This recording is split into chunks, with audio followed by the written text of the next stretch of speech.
My feeling is that each and every person could become dangerous given the right set of circumstances. The fact that you can simultaneously be evil and we adore you. You could be Hal, and then you can be Walter White. And I think it's because of the complexities of your childhood. Well, that's a very Freudian assessment. It was a challenging childhood. He grew up in a family that knew the uncertainty of a life in show business. My dad was driven by ego. He was going to be not just an actor, but a star. There would be no stardom. Hello. I'm going to be late tonight. Maybe we can have a little family time this weekend. Family reunion this weekend for my dad's birthday. He burned out. He got to a point where at 40, a midlife crisis of epic proportion. It destroyed him, effectively. And then off he went. We can leave right now. Just get in the car and drive. No, he's family. And so there I am. There's a chasm. There wasn't really any parental guidance, any support in that area. The potential is within everybody. Even the meekest person among us could become dangerous under the right set of circumstances. Bryan Cranston was 11 years old when his life changed forever. He didn't know it, but his future had branched off in two opposing directions. But for now, he'd have to adjust to life at home without a father. My mother, who was a sweet, fun, but she was rather immature. Having her be deserted by him broke her. She was destroyed. She stopped living. She became an alcoholic. And so she was absent, but she had no connection with me, intellectually, personally. I was 12 years old and trying to figure out what am I supposed to do? I think I started to grow up a little too fast. And I denied it for a long time. Why, we don't see your dad anymore. Oh, yeah, I lied. I said, he comes home at night when you guys are in bed.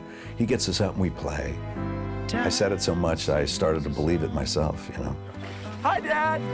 We were just wondering when you thought you'd be back, so just give us a call. My mother was completely devastated. What is so awful about me that he has to distance himself? You have 3 children who are like, what should we do? Yeah, there was an emptiness, and we were kind of left to our own devices. This is bullshit. I want to talk to Dad. And you kind of just manage somehow to navigate through your life. You're searching, you're wondering what to do. I was more or less on my own from a pretty early age. And I was intending to do something that I didn't even knew I had an aptitude for, and that was police work. How close were you to actually becoming a police officer? Pretty close. I went to college for 2 years to study administration of justice. I think I was looking for a father figure. My dad wasn't in my life. And a policeman seemed really masculine. I joined a police explorer group, which is kind of like a Boy Scout group sanctioned by the police department. And I did really well. I graduated first in my class, so I just thought, well, that's pragmatic. I should do something that I'm good at. I found the discipline and the methodical nature of it to be rather interesting. I started taking police science courses, and I was good. Okay, I guess this is what I'll do. I'll be a policeman. Bryan was a perfect student. Or so he thought. My second year of college, my counselor said, you got to take some elective courses. And then I took an elective course in acting and found out that the girls in theater classes were prettier than the ones in police science. Second year, there was a class I took, an acting class, and the teacher hands out scenes to whomever you're standing next to. And I happen to be standing next to a very pretty girl. I look down at this sheet of paper. A couple is making out on a park bench. So we start the scene, and I'm thinking, should I really kiss her? And I put it down, and before I can completely turn, whoop, she's on me. She launches herself onto me, and I'm losing myself. Afterward, I thought, I think I'll ask her out. She looked at me like I was a lost puppy. And I thought, my God, that's what acting is. She was brilliant. It really blew my mind. She was a brilliant actor. And from that point on, I went, oh my God, this is possible? I went to college for just 2 years and then left because I realized, oh, I don't think I want to be a policeman. I think I want to be an actor, but I have to really think about that.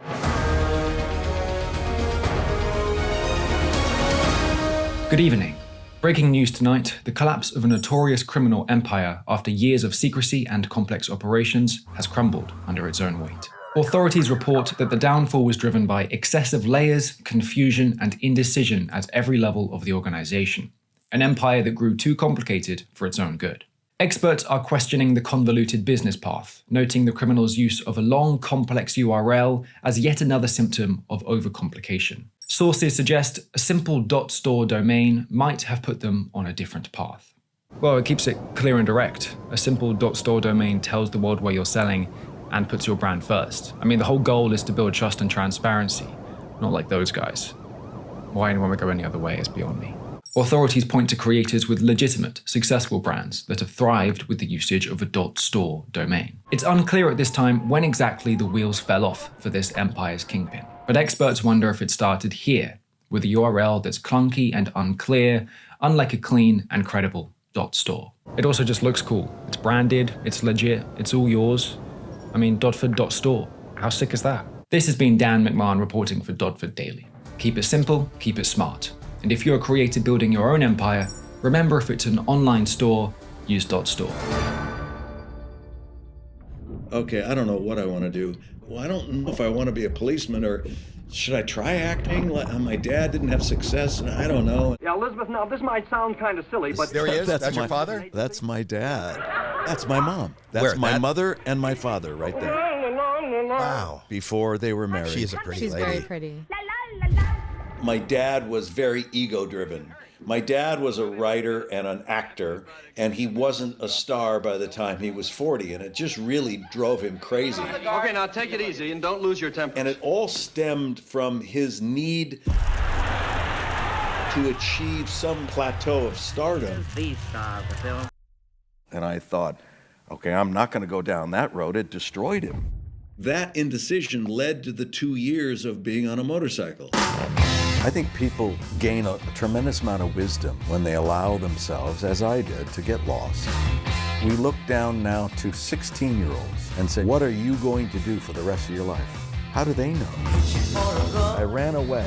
I was 20 years old. I hopped on a motorcycle and I traveled the United States for 2 years trying to find myself. We would get jobs in carnivals, cafes. We slept on golf courses, on cemeteries, back of mortuaries, schools, anywhere we can throw a sleeping bag. A little patch of grass, and that was our home for the night. We had total freedom. In retrospect, I realized that I took off on this trip in an effort to figure out, while I'm gone, what it is I really should be doing with my life. It's 1976, and somewhere off the Blue Ridge Parkway, Bryan and his brother are totally free. Or totally lost. With nothing but time, their situation reminds them of their father. Unless we deal with this, you and I will never have a meaningful relationship. Our relationship is fine. We're fine, okay? We are. We're fine. Everything is going to be fine. No, it's not fine. There's a big piece missing. Bryan felt trapped within a prison of rain. There was a big piece missing, and he wasn't sure police work was the key. My brother and I were driving around and we came into a huge rainstorm. So we found this little rest stop. We stayed for 6 days because it never stopped raining. And over the 6 days, the only thing that really got me through was reading a thick book of plays. And I was reading Hedda Gabler and I finished it, and I was strained like this when I finished it. And all of a sudden it was nightfall, it was dark. And I went, oh my God, what? I missed the transition from day. And that's never happened to me. Man, and it just went, everything lifted. But I was so into the play, it took me away. It made me stop and think about the transformative power of storytelling. That's what I should do. I want to tell stories. Oh, maybe that's the key, is to find something that I really love and hopefully become good at. As opposed to something I was good at but wasn't in love with. I had an epiphany that I really wanted to be a professional actor for the rest of my life. I was really good at police work, but I didn't love it. What I loved was acting. I decided I'm going to go for it. And when I did, there was no backup plan. Take me back to my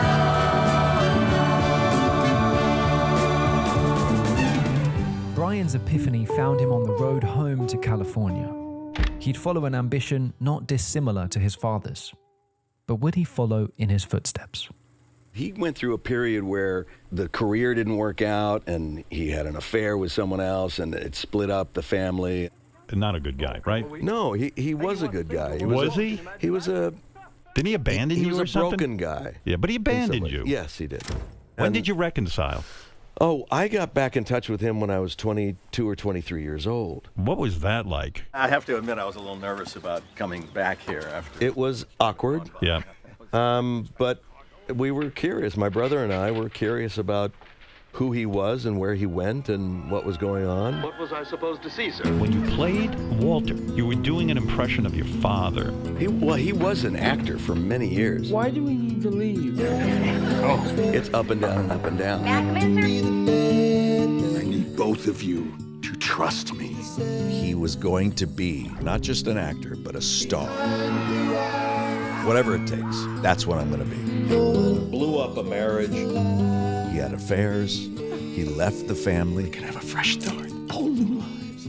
All we have to do is go. I didn't see him from 12 to 22. That's all we have to do.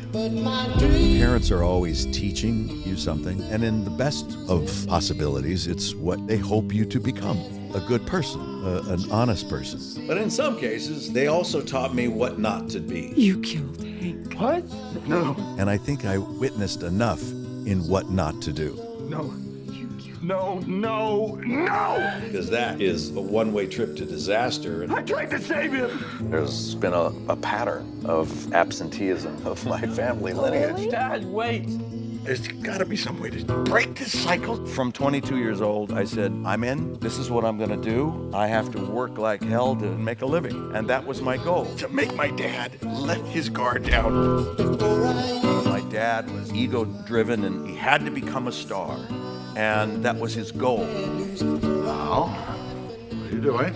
Taking a stand for my dignity. Get out. Subliminally, I used my father's ego-driven sensibility Get out! as a cautionary tale, and I thought, okay, I'm not going to go down that road. It destroyed him. I just want to make a living. You never helped me when my girlfriend dumped me. When my dog died. Hey. When my best friend passed away. When I got beaten up at school. When I spent a whole summer crying and I didn't know why. Now stop it. I haven't had a father for the past 15 years. What the hell is wrong with you? We're a family!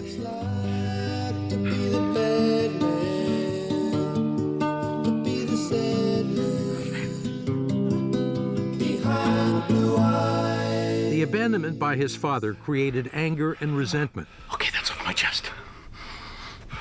I hope you heard it. But also a deep reservoir of life lessons and emotions that he would draw upon as he grew older and decided to become an actor. I love you, Dad.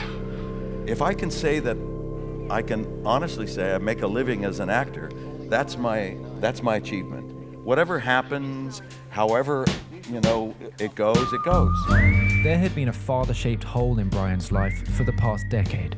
But it wasn't until he acknowledged this empty space that he found the answer: to love the journey, not the destination. Since the time I was 22 years old, the only thing I really wanted was to become a working actor. If you go into the arts, you got to go into the arts full of love.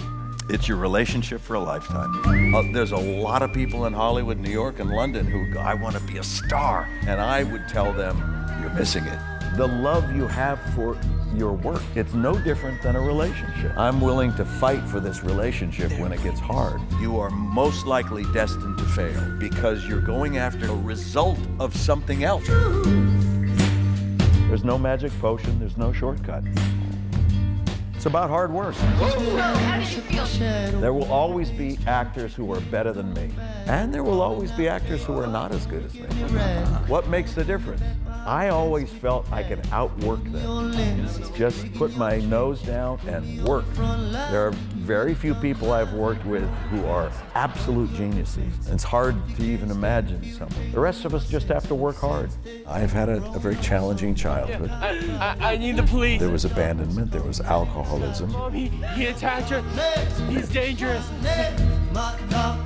My job affords me the avenue to be able to channel those feelings into my work. If I'm not telling the truth, then what's the point? He's not a bad guy, he's not a good guy, he's just a guy who has flaws, and don't we all? I've had a fantastic life. I decided to become an actor when I was 22 years old. I started working exclusively as an actor. That's still my proudest professional moment. There will be times when it's hard. If you're a type of person that just wants to walk away from that, you're going to have trouble throughout your entire life. Parents are always teaching us. I think of my parents now and I just have sadness because I think they wasted their lives. I fell in love with acting. You've got to find what you love to do and focus on that. You have to have talent, you have to have perseverance, and you have to have patience. And the last component is the most fickle of all, and that's luck. If by chance your career doesn't offer you as much luck as it hit me, you still have to be happy. You just have to look at your life. Look at what you've accomplished. Bryan and Robin have been married for 27 years now. They still live in the same house where they raised their daughter. I am here for you anytime you want to talk about anything. I didn't get Malcolm in the Middle until I was 40 years old. I didn't get Breaking Bad until I was 50. I didn't feel entitled to become a star. I didn't expect it. Did you want it? Not really. How can you go from a milquetoast kind of nice guy into a bad guy? And I honestly believe that we are born with the capability of being all of those things. And it's through education and love and influence and guidance that we become, hopefully, the best of what our potential is.